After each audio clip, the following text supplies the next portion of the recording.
Ang altar ang pinakabanal na bahagi ng simbahan sapagkat doon si Jesus ay sakramental na naroroon sa banal na Eukaristiya.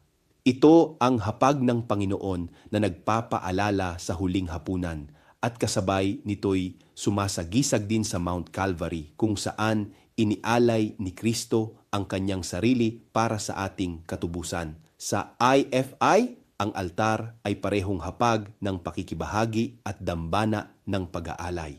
Ang huling hapunan at ang kalbaryo ay hindi magkaibang pangyayari kundi iisang misteryo ng pag-ibig at sakripisyo na ating ginugunita sa bawat misa.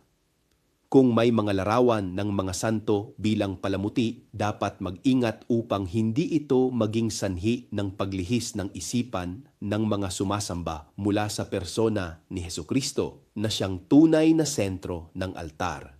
Ito ay paanyaya sa pagsambang nakatuon kay Jesus, may paggalang at may lalim ng pananampalataya para sa Diyos at para sa bayan at mamamayan. Ako si Bishop Tonyo, obispong migrante sa Europa at ito ang araling IFI, magsamba, mag-aral, maglingkod.